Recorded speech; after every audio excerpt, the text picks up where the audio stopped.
At no point did she stop the boy juice, and her female to male enabler partner who aired all of this in the memorial, which is how I found out about it, uh, had the nerve to come on my Twitter and tell me, "Nah, the boy juice was unrelated. How dare you blame the boy juice?"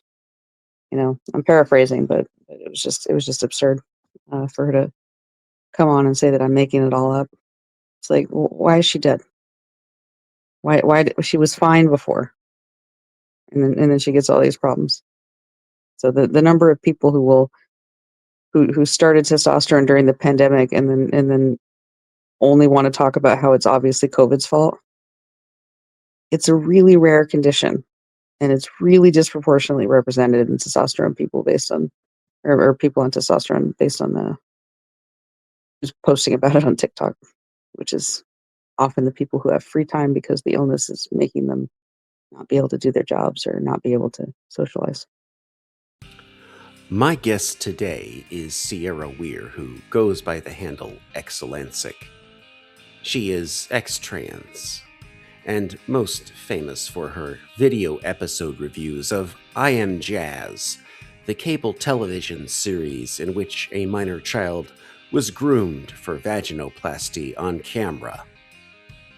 During a recent convalescence, Weir took the time to systematically scour social media sources in search of dead names, that is, transgender people who either took their own lives soon after beginning medical transition or seem to have died of complications that may be related to medical transition. She expected to find dozens of examples. She now has over 180 names. Fair warning, we will discuss triggering topics and controversies in this show. Sierra, welcome back to the podcast. Thank you. Thanks for having me. You've been busy lately, and you have a lot to catch us up on. Still, there's bound to be someone hearing you for the first time, so please take a minute to tell those people about yourself. Well, I am a former trans person with a degree in gender and women's studies who was trans identifying for several years, and then I grew out of it and went to therapy and moved on with my life. And then the pandemic hit, and I got into the gender critical world. And so since then, my goal has been to document um, what I already knew to be true about the trans community from my time in it, using first person narratives on social media, as well as other public information, and sometimes through direct interview with survivors of gender affirming care. And so lately, I've also been looking into some of the narratives about trans suicides, since the claim that gender affirming care prevents suicides is often used uh, to coerce people into agreeing to gender affirming care for their child or for themselves, uh, based on the lie that it somehow will control their future choices and be the thing that keeps them in the proverbial 59%, because the claim is that 41% of trans identifying people um, have attempted or considered attempting. It jumps around exactly what's being measured, since this is all survey data of people who are still alive. Um, but if you actually look at the numbers quantitatively, you discover that the suicide risk does not lower. It does not go down after the procedures. And furthermore, that many times gender affirming care precedes the suicide and arguably contributes to it.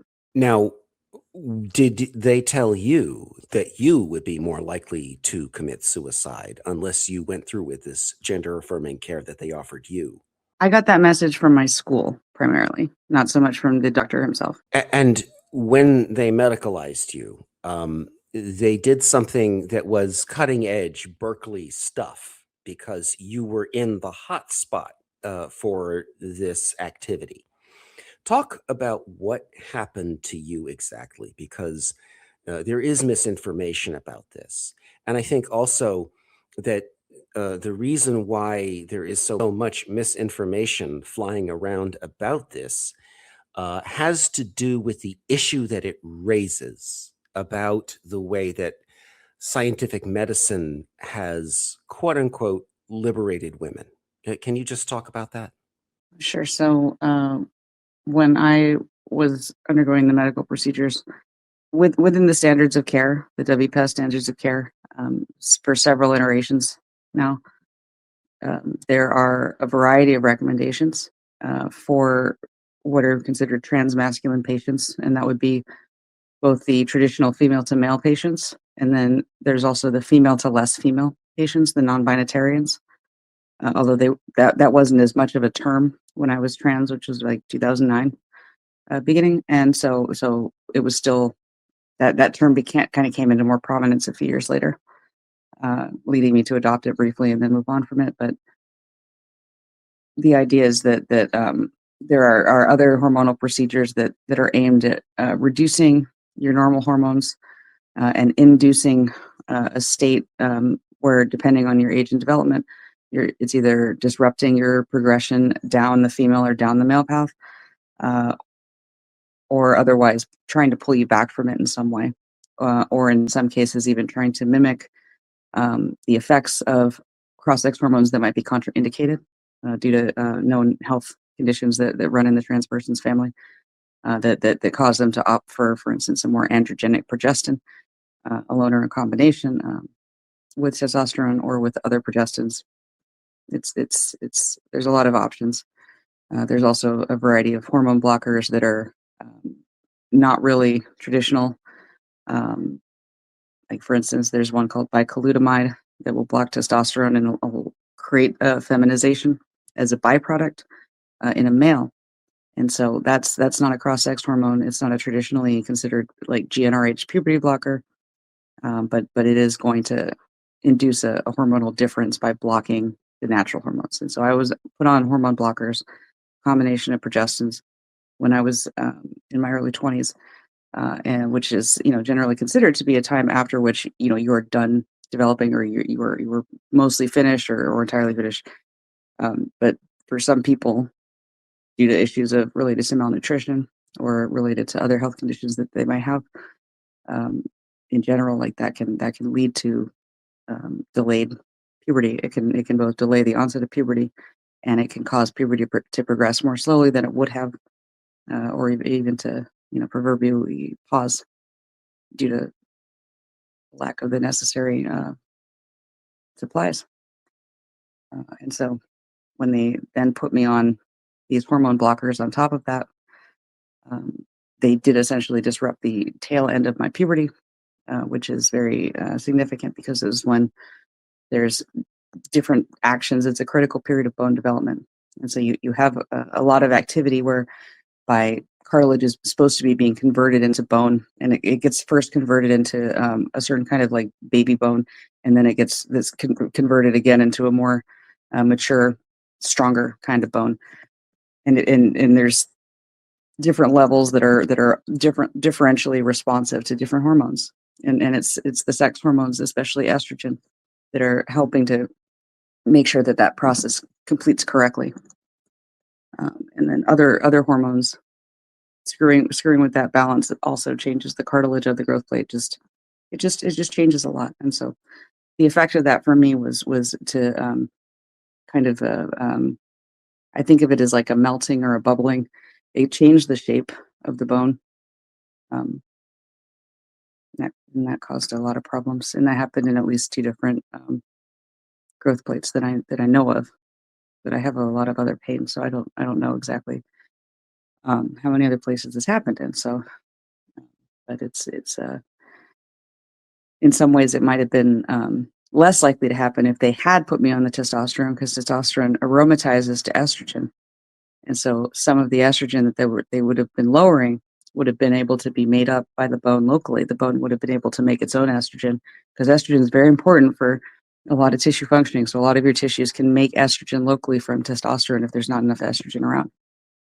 And so by lowering all of my hormones, including testosterone, and not replacing it with the testosterone, because it was a female to less female transition, I didn't have the estrogen that I needed at a critical period of my development.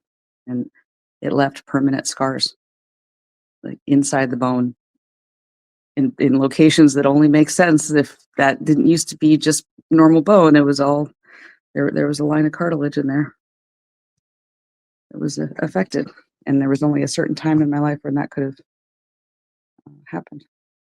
And it lines up with what I remember and what I started reporting at the time.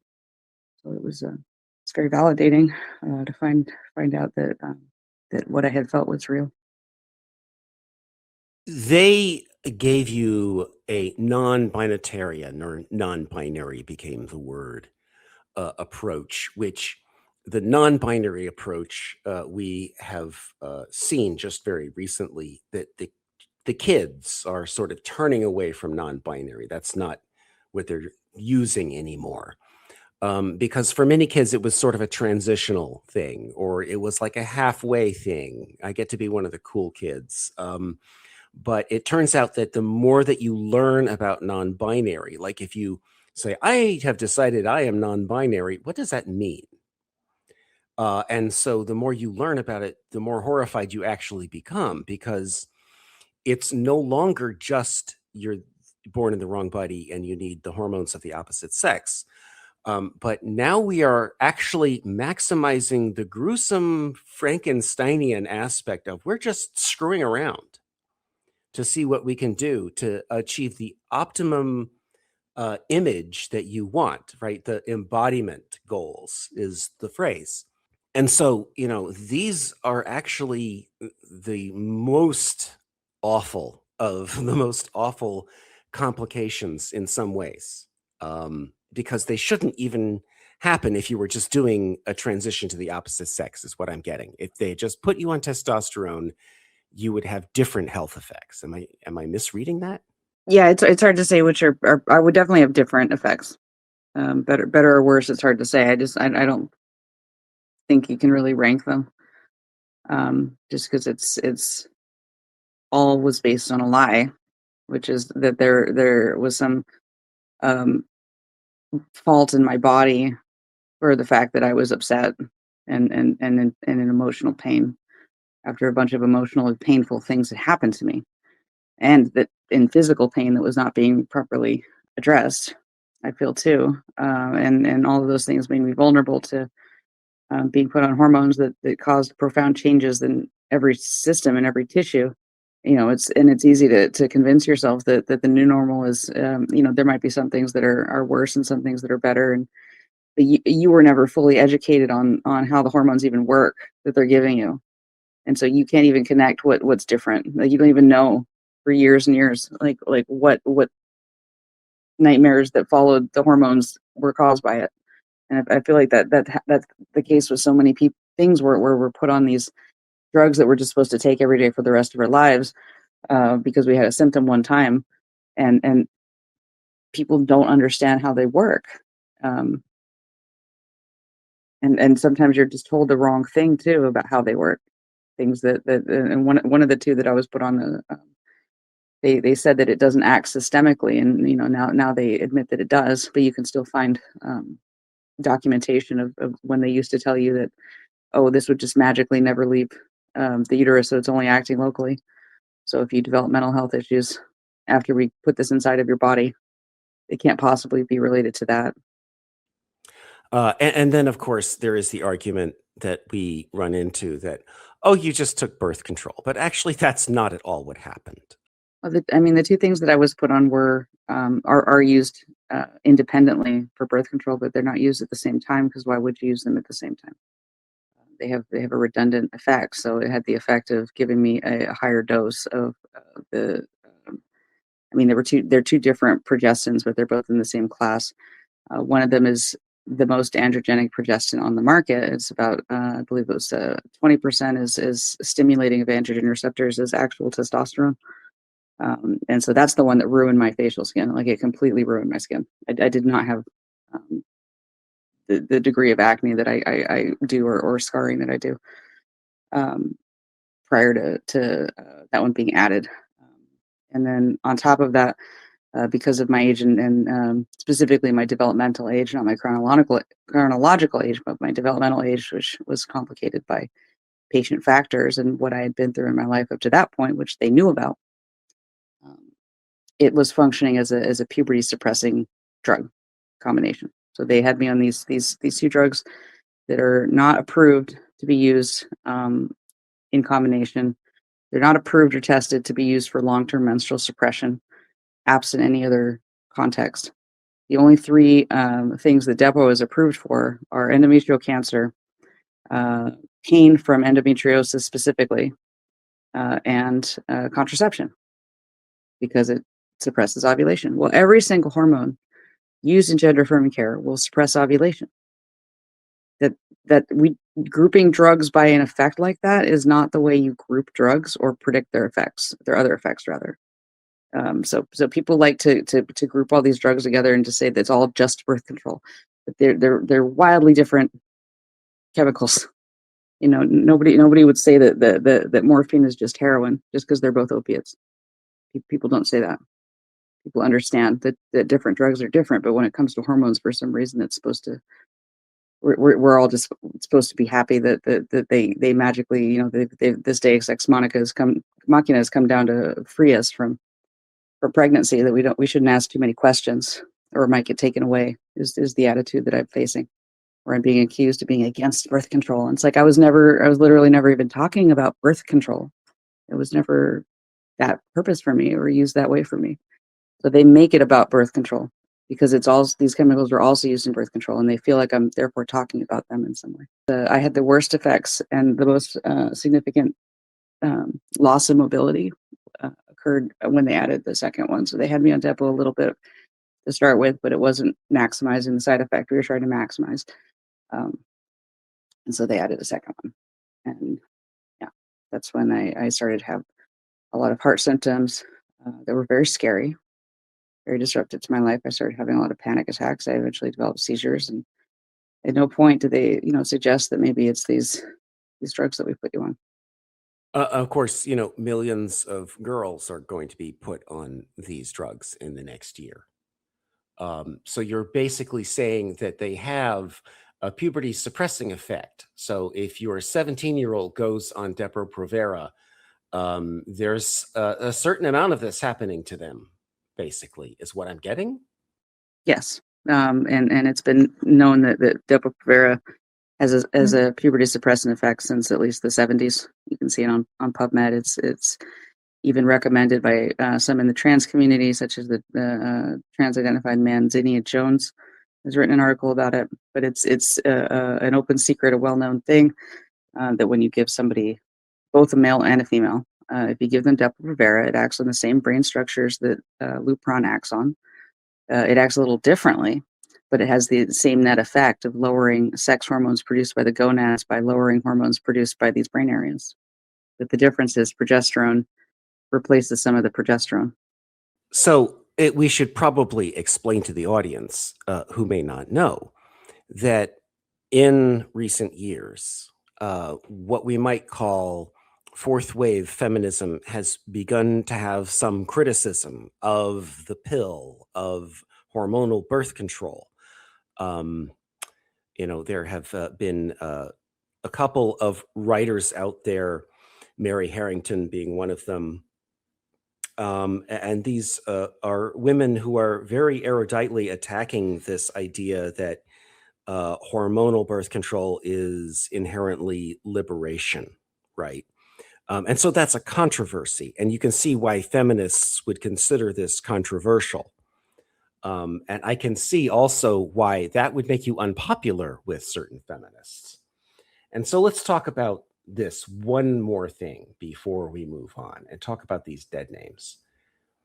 I'm sorry that Genevieve Gluck and Redux have denied you fair credit for the work that grew out of this. I have to confess, I just don't understand why avowed feminists don't want to credit a woman for this story and want to credit me, a man, instead when I'm telling everyone to credit you. I don't care how these people feel about you or what they think, frankly, because I've gotten to know you a lot better than any of those people. Um, anyway, I just want to start on that note because your work is your work and you've done a lot of work. So just take a moment and just, clear the air on that one. It's hard to know how what would clear the air without exacerbating the issue, but given that I just yeah don't understand why you wouldn't want to create a historical record of what actually happened, and why they felt it made more sense to say that you had found something that you actually got from somebody else. I don't know why they wouldn't want to just add that. Instead, they would want to drag it out for weeks and even escalate to the point of asking her nearly 100,000 followers to mass report my tweets because she didn't like that I was continuing to talk about something that I would have had no reason to talk about if, she had just done the right thing. But that's where we're at. So we just have to, like, it just makes you wonder. It just makes you wonder because there's a lot of historical baggage to saying that a woman's work isn't work, but that a man replicating it is doing work. Just seems counterproductive to try to say that if you're not a significant enough person, that your efforts don't count as work. That website is essential infrastructure because it is a record. And I'll be honest, when they embarked on that site, I breathed a sigh of relief because it needed to be done, but I did not want to do it. I did not want to keep this archive. And in fact, I thought women should do it. I'm still very glad that they did it. Some of the decisions they have made as individuals are really frustrating, though, and their defensiveness about their decisions doesn't ever build confidence. But the website is irreplaceable. If the audience paid me enough money, and it would have to be enough money, I could do what they've been doing. I don't want to do it. I have other things I want to do. So do you. Neither of us is a business competitor to them. So I don't know what it's about. Moving on.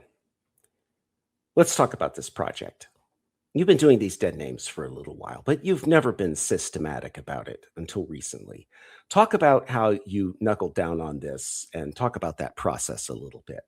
Yeah, like I think you're right that we all do have our own interests, and there's a reason that I don't focus that much on the crime aspect of it, and I do try to generally, like, I do talk about it a little bit, um, but some people are very, very interested in the weird sex crime stuff. I'm just personally not. I don't judge them for being that interested in it, but I was disappointed to see that I was being judged for being interested in the medical side and the dysregulated family dynamics that I believe drive a lot of suicides. Is that people are born into dysregulated family dynamics, and then things continue to fall apart. And the natural tendency of the child is to conclude it is their fault because they've entered a situation that they were not in before, and it must have been fine before. Um, so I thought that was strange that she was asking people to not uh, consider my work just because of the content. As far as how I've gone about this project, um, I believe I first started doing it in the wake of Griffin's death, Griffin Sean Severett, and so that was somebody that I'd started following because of her phalloplasty. Her original name was Michaela, and so she had gotten a phalloplasty at the height of the pandemic, right after I had started. Um, I realized TikTok existed and was in discovering it, and so I came across her videos, and she got a phalloplasty and immediately went septic. She went septic and she was in the ICU on a ventilator at a time when people's cancer surgeries were getting canceled and people were stuck in their homes. She was there for 5 weeks. She had all these blood clots, and her life just never recovered. And she just kept having revision after complication, after um, infection, after sepsis. And then her kidneys failed, and she just fell apart. And it all started with her parents' divorce, and then her big announcement that actually she didn't fit, which is a predictable conclusion of children of unhappy situations, is that they're the ones that are wrong. And so she she was not a suicide, but she was a dead name. And she led to me having a lot of a grief reaction because I had talked to her essentially through videos. We'd made videos back and forth, and it was an interesting, kind of adversarial interaction. But we were rooting for her, and she liked announcing that she had finally proven us wrong. And she was only 24 when she died. So I started looking in some other ones. I looked at a detransitioner who had ended his life after being rejected by Jazz Jennings' surgeon, of all people. And I was looking at them in a slow trickle. And then more recently, I had to have this hip surgery to correct the um, deformation that was caused by inducing a hormone disorder in a young woman who was already coming into it with a history of malnutrition, documented history of malnutrition, and had to go in and actually reshape the bone and change the bone shape so that it could actually move in the socket again, because it essentially just melted and bubbled trying to stabilize itself. And so they had to grind it down, and then they also had to fix some of the soft tissue that had been torn up from this damaged structure. And so I had a lot of free time, and I didn't have a lot of focus, and I was pretty preoccupied, I think, with death and dying, because I had just, from my perspective, like I was quite scared going into that surgery and quite scared coming out of it.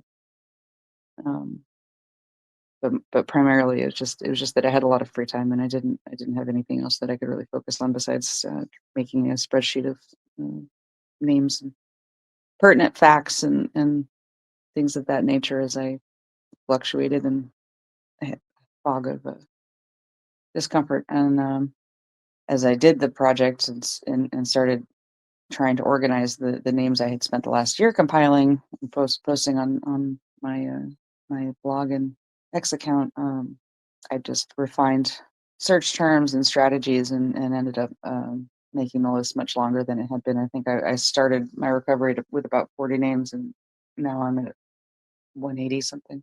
So this is qualitative work. It's not quantitative work.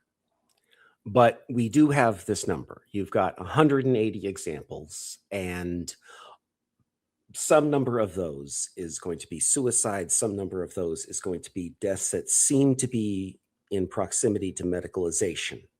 People like Griffin.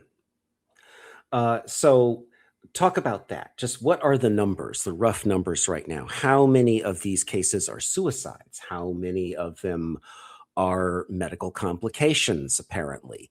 And it's important to understand that we are not concluding a cause of death in certain cases. We're just talking about deaths that seem to fit a certain profile that deserved further investigation. So talk about that.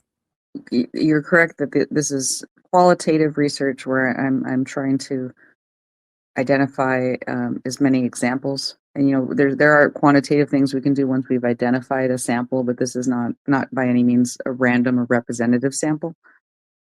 It it's haphazardly collected, and so it shouldn't be mistaken to be somehow representative of um, all trans suicides or all um, um, suicides, because of course there's going to be methodological problems such as access to why somebody who had never come out or never announced their transition, maybe they were secretly trans, because that's the argument, is that a lot of these trans suicides are, you just don't hear about them, but then that's why we should believe the surveys, because when they think back, then they say they were going to kill themselves 42% of the time, and wink wink nudge nudge, we should therefore conclude that some large number of suicides are actually can be somehow attributed to secret trans status.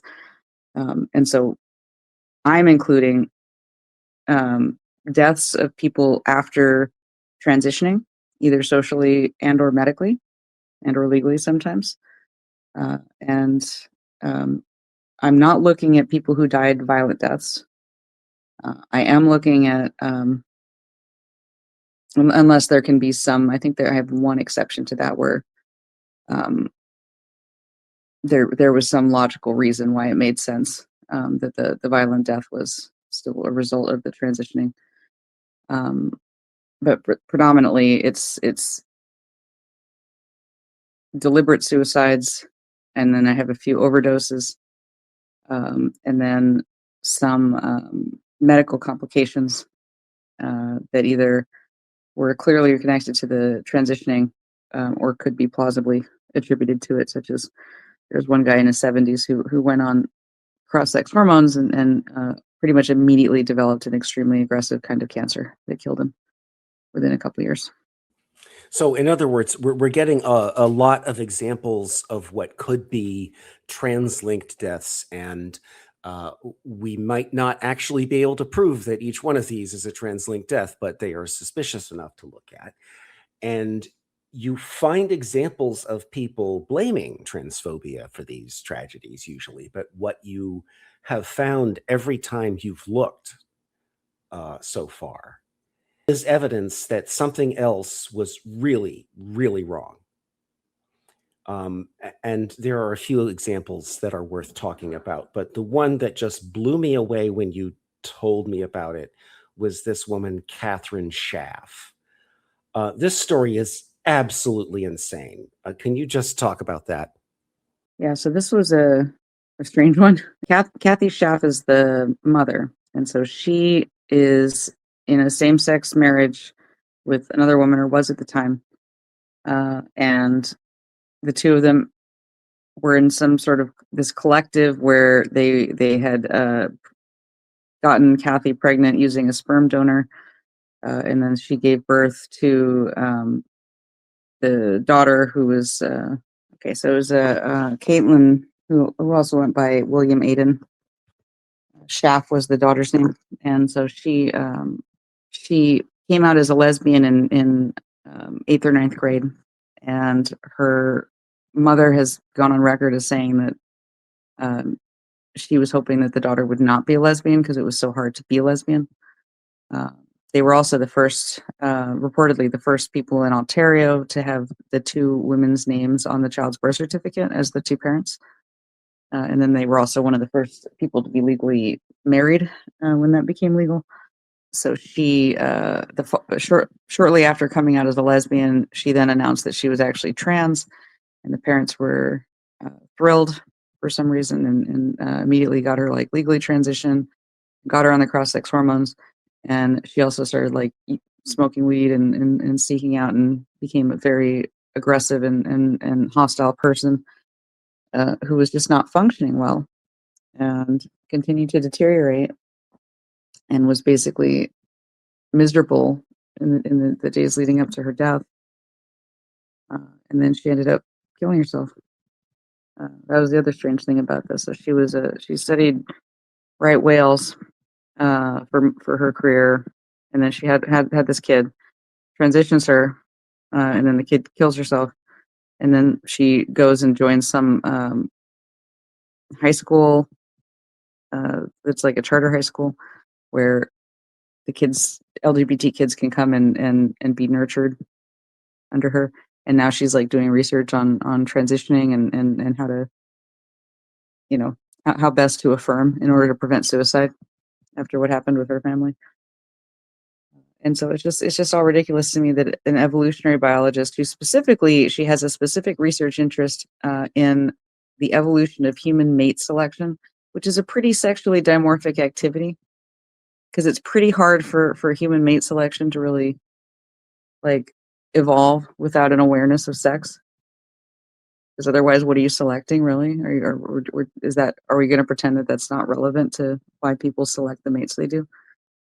But yeah, in any case, so that's the woman that transitioned her kid, that wants you to think that it's your fault that the hormones caused her to mentally deteriorate and to not be able to function, and then to decide that she was never going to get better and to kill herself. You found efforts to obscure the circumstances of death in lots of cases, but then you found people spilling the beans too.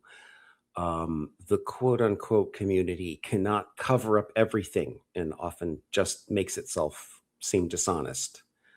and talk about the dissonance on display between that approved message and what people with direct knowledge of the situation say aloud or whisper to you in private, because this is also a very striking difference. Yeah, I found a number of situations where the actual obituary did not mention that the person was transgender, did not mention that they had medicalized, did not mention that they had killed themselves. Um, but then if you go and look up the social media of the other people mentioned in the obituary, you often find them in suicide support groups talking about how everything changed once she started injecting herself. The most sensational case, of course, is Dagny Benedict. At the time we're recording this, you broke the story that her father, the man who raped her at age 9, has transitioned to become Chloe. There was speculation out there before, but you found his new name change. That was recent. And then you found him on the sex offender registry, and you even visited his address and made a video. Dagny was 16 when she took her life using, we should note, over-the-counter medications. They're not harmless. But in the weeks before the coroner's report, the quote-unquote trans community and elected Democrats turned Dagny into a martyr over a false rumor that her death was caused by a fight that she had started in the school restroom. I want to stress, for those who still don't know, that these are the facts. Dagny started the fight.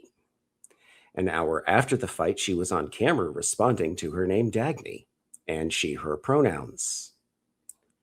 But, those people did that anyway because that was just better for them, I guess. For people just catching up to that story, can you recap and then just update us on this story about this schmuck? Sure. So, Dagny's father's name originally was James Everett Hughes, and he uh, was convicted of lewd and lascivious acts with a child under 14. And the specific allegations were that he had molested and then eventually escalated to actually raping his daughter, Dagny, when she was under 14. And so we're talking like 9 and 10 is when he went to jail for it. Um, and he also had another child that was living in the home with Dagny. And so he's since lost or given up parental rights, according to that child's mother. And then Dagny went to live with her grandmother, and that's why she was living on a Native American reservation at the time, even though she is not herself Native American. And so, um, a couple weeks before the fight in the bathroom, when Dagny was 16, um, the government of Arkansas, I guess, had released her father. And then prior to the fight, a few weeks after that point, he had actually been rearrested for failing to register as a sex offender. And so it's not clear or whether she knew that her father had been let out or whether she knew he had been rearrested. But that might have contributed to all of this. Was finding out that he might be coming after her, and so she is on camera filling up her water bottle and following these other girls into the bathroom. And then later she did tell the police that she had started the fight by throwing water on them because she thought that they were laughing at her based on how she was dressed, and her grandmother kind of like was saying that was an okay thing to do, and that it's not really starting a fight if you're just throwing water because it's just water.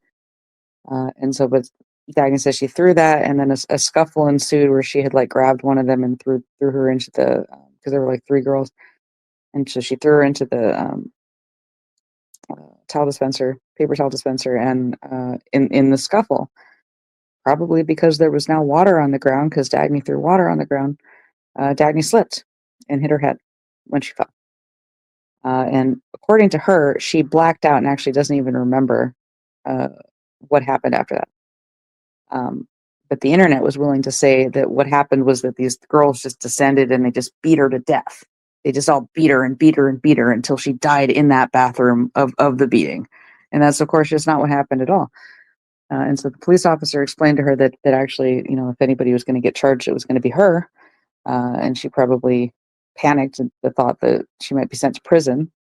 And then so she went home that night, and because she was not kept in the hospital, because she didn't need to be kept in the hospital because she was more or less fine. Uh, she went home and she overdosed on Benadryl and Zoloft, which is her antidepressant, which also might have contributed to this behavior. Uh, and her grandmother found her in some kind of, and they were also packing. They were going to go on a trip or something. But she had some sort of event and had started to go into abnormal posturing with agonal breathing. And so the grandma called 911, and the 911's like telling the grandma to give her CPR. And grandma's insisting that, like, we don't need to give her CPR because I'm a nurse and I know that she's breathing. And I think it was even audible on the tape, but that or she was describing agonal breathing, but it was clearly not normal breathing. Um, and I reacted to that last year at the time. But in any case, so she died, and they tried to burn those other students at the stake for defending themselves against Dagny's attack on them, and tried to set them up as that they had murdered her, when that was not the case. So Dagny verifiably ended her life, and I believe it also even left a note um, to that effect, but that it was not published. It was just referred to. Um, and after that point, eventually her father was released again, um, and then he again failed to appear. And then he was rearrested the following May, so that would be May of this year in 2025. And now this May, he suddenly named James Everett Sang in the Arkansas booking area, and then he was released in June. And then he popped up again in California at a house owned by a Mr. Sang, a different Mr. Sang, um, and he's on the Megan's Law website as a registered sex offender. For the same reason, it has his alias, James Hughes. And it's just clearly the same guy, except now he's clearly on estrogen, and he's got his hair growing out a little bit, and he's got some makeup. But it's the same guy. And my suspicion is that his plan is to take the new ID and go back to his home state and either target his child or try to just live in an area where he can be close to children inappropriately, because that's his thing. Um, and so that's the situation. And so I published that the week before Thanksgiving, and then another reporter named Jeremy Lee Quinn tracked down the name change record and also confirmed that that had just happened on September 29th of this year. And then I also called Arkansas, and they had not updated their site. So like his new name, his current legal name is not on their website. So if he goes back with his new ID and his new Cali girl identity and he gets stopped, they're not necessarily going to know that he's on the sex offender website. So obviously the intent of the website is for him to be on there, and he's not currently on there. So I do think that we need a national registry for these guys. I don't think they should be able to just move states. And I don't think if you're convicted of this kind of a crime against children, you should be allowed to change your name. I don't think that should be allowed. But that's the situation at this point in time, is that he's presumed to live in that address, but may not be there. It's worth noting, too, that Dagny was quote unquote non-binary when she was Nex, I believe, was the name that she had adopted, which, appears to have been a phase related to her differentiating from a father who had abused her terribly. I can't imagine what that was like to be a teenager going through that. And there you go. Non-binary is often where abuse winds up. Your thoughts on that? I mean, I think that there's different ways you can end up there. Like, obviously, Dagny's not going to want to like, why would you want to transition and become a man if you were abused by a man? So it would make more sense that you wouldn't want to be a traditional trans man potentially. Um, but also, if your abuse is a very young person, that can disrupt your identity formation and lead you to have a sense of yourself as like multiple people, and you can get the systems people, people just feeling very dissociated from themselves and their body. And then you can also, when you're talking about that kind of abuse that Nex suffered from at the hands of an adult man, that she probably had a lot of injuries, like physical injuries, that may have really messed with her sense of normalcy and completeness. So let's talk about medical cases. These are fewer than the suicides and more variable. And I think methodology is important. And I think that fact checking is important. And, you know, I keep using this analogy with people. My grandmother lived to be 102. And, you know, people will ask me innocently, what did she die of? And I'll say, well, she was 102. Um, so if you had pumped her full of testosterone at 101, it might be hard to figure out what role it played specifically, but you know, obviously it would not help her at that age. It would not preserve her life any, certainly. So just start with that oldest person you talked about after medical transition, dying soon after, and then focus on the other end of this age range. Let's talk about what we're talking about. Well, I mean, the older ones are pretty limited. Like that's the other thing, is that the data is very skewed towards young deaths. That I've been able to find. I'm not only looking for young deaths. I'm that just if it's going to be reported, it's probably going to be a young person in their teens or 20s. And so the older ones, there's been a couple who've died of sepsis. There was one who died of HIV, who was a pretty early adopter actually. So she had transitioned in I think 1981 or 82, and then got AIDS and was very proud of it because it affirmed her gender. And so she called up all of her old doctors, bragged about how she was going to die of AIDS soon. Um, then yeah, there was I think a 73-year-old who got this turbo cancer. And you have to understand that even if a cancer does not have estrogen receptors, it can still spread better and grow faster from estrogen, because estrogen affects the immune system, and the immune system is what's keeping the cancer from spreading. And so when you read about a 73-year-old man decides to go on estrogen and suddenly he's dead of turbo cancer, you know, you have to wonder what the connection was there. There's also been several that have died of kidney failure because of testosterone's impact on kidneys and blood clots. There's been people developing a very specific cohort of problems that seems to include functional neurological disorder, myalgic encephalitis, postural orthostatic tachycardia syndrome, and then often gastroparesis for some reason. And so, you know, these are generally hormone sensitive issues. I mentioned earlier that when I was on the hormones that they had me on and developed seizures, like there's a reason that happened. There's a hereditary disorder in my family that gives rise to non-epileptic seizures, but it's only had affected males before I was on these hormones. So I don't think that's a coincidence that they stopped when I went off them. But it's something where it just keeps popping up. This extremely rare group of conditions manifesting, and some people have died of it. Like the Samuel Bernstein, who was a child transitioner, who was put up as a TEDx speaker about his or her life being saved by her medical transition, and so she was put up and when she was 15 and dead by 23, after saying that she had spent 100 days lying completely still in the dark in her room because it made her so tired to move.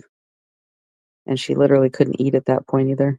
And then she got sepsis from her IV nutrition. But at no point did she stop the boy juice, and her female to male enabler partner, who aired all of this in the memorial, which is how I found out about it. Uh, had the nerve to come on my Twitter and tell me, "Nah, the boy juice was unrelated. How dare you blame the boy juice?" I'm paraphrasing, but it was just absurd for her to come on and say that I'm making it all up. It's like, why is she dead? She was fine before, and then she gets all these problems. So the number of people who started testosterone during the pandemic and then only want to talk about how it's obviously COVID's fault. It's a really rare condition, and it's really disproportionately represented in testosterone people based on or people on testosterone based on the just posting about it on TikTok, which is often the people who have free time because the illness is making them not be able to do their jobs or not be able to socialize.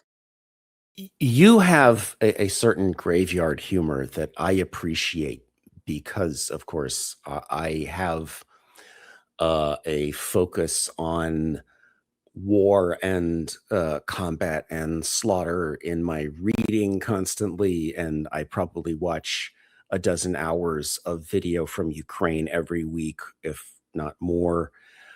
And so I'm used to having to gaze into um, the abyss and have a sense of humor to stay sane.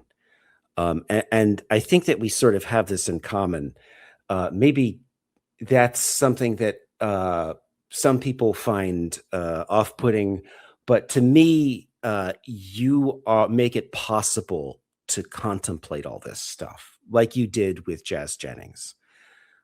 So let's talk about some of the things that you've looked into, the abysses. Elliot of Pigeons and Fries um, captures every stage of this medicalization horror because she was pregnant on testosterone, and there's renewed attention to that issue recently. But most recently, you saw her, and she does not look well. Tell us about this person and give us that update. So yeah, Elliot, as you said, did get pregnant on testosterone. She was told that that was impossible because even though it's not birth control, supposedly, and it's certainly not approved for birth control, it does suppress ovulation. And they tell them that it suppresses ovulation. And it also will affect the endometrium and make it harder for an embryo to implant. And so they tell them that. And so they do get the impression that it's not possible for them to get pregnant because now their body is functioning like a male's body and men don't get pregnant. And then she got pregnant and they decided to keep it.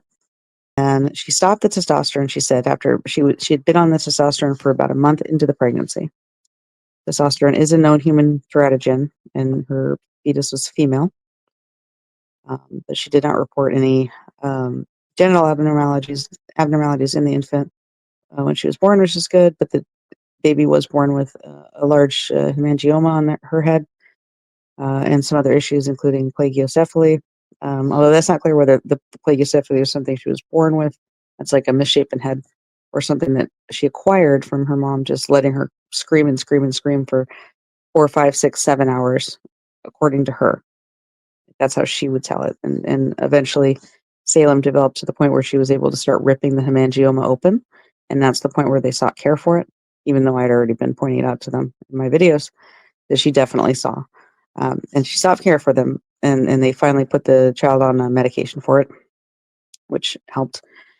But yeah, so I believe she had been born premature, and then Elliot could not wait to get back on the testosterone and made a video of herself like pulling her junk box out of from under the bed and shooting up as soon as she possibly could, and mentioning that her doctor didn't give her the go ahead, but she saved it anyway, so she's just going to do it. Driving all around with her catheter bags, and as soon as she could after Salem was born, she rushed in to get a metoidioplasty, which is basically where they stitch you up, and they didn't fully stitch her up because she wanted to keep having the non-binary option for her partner. But they did that, although I think they did later eventually do the jack-o'-lanterning so that she wouldn't be able to get pregnant anymore. Um, but they did the metoidioplasty. They put in these fake balls for her, like nudicles. Those started to rot out. there were other problems too, and just so she had a series of surgeries. She's also had top surgery, um, and all of her medicalization ultimately traces back to when she was 11, and her mother and father took her to a psychiatrist who put her on psych medication for her borderline personality disorder that she was diagnosed with in 5th grade. And so she's never really had a true baseline to know like what feels right and normal, and that made her more vulnerable to being sold all these trans interventions, thinking it would make her happy. And now she's had like multiple episodes of major infections this year that have put her in the hospital. So she got sepsis and went into septic shock earlier this year. They let her out. They put her on antibiotics for her bone infection in her spine. Um, and when those antibiotics finished, she wanted to go back to work, but her hips still hurt. And so they gave her 2 steroid injections in her hips, and that caused the infection just come raging back essentially. And she turned bright red and was like bright red for several days with people commenting, being like, you should probably get that checked out. Also, during all this time, she's self harming so severely early this year that she ended up also getting 12 ECT treatments, so like electroshock therapy. Um, and she's just falling apart physically and mentally. She's complaining about heart symptoms and passing out when she's driving and stuff. And she's just falling apart. And now it seems like her husband has taken the baby and gone to their mother's, and she's just kind of on her own at this point, and was still self-injuring and trying to get attention when she got the septic shock. And this most recent episode has given her some kind of a brain injury, and so now she's got some significant stuttering that she didn't have before. She's complaining of word finding. She's saying it's hard to walk. She's shaking uncontrollably, and she just looks terrified. She just looks absolutely terrified, and I don't think she's even 30. And it's just there's no way back, really. Even if she finds her way out of this, her health is going to have taken a permanent hit at this point. If she makes it to New Year's, I'll be very happy. You have had people reach out to you about your work to tell you they changed their track because you changed their mind. Can you just talk about that for a minute? Well, I mean, I've had various people over the years reach out. I've had people write letters saying that they decided to stop the testosterone because of my content, or they decided to take their name off the phalloplasty wait list, um, or they realized that they were actually their sex, but they just had a mental illness, or that they realized that there have been times where I've covered even hospitals, and then victims of those hospitals have reached out to me to be like, you finally just made it make sense what happened to me. Um, there was one a few years ago who ended up making a lot of his own content about it, although he at first objected to my reaction to his vaginoplasty video, but then came around, and he ended up going and doing some testimony at the Florida Medical Board about his experience and how he was mistreated too. So I think there's a lot of power in talking about what happened to you, even if you don't fully understand it yet, and even if it doesn't fit neatly into a box. Sierra Weir, Excellensic, you've done so much work. Thank you so much for joining me today. You're one of the people I've gotten to know in person who has made this hellish news and information beat tolerable. So I'm glad we had this conversation because I'm going to have to write about you for my book.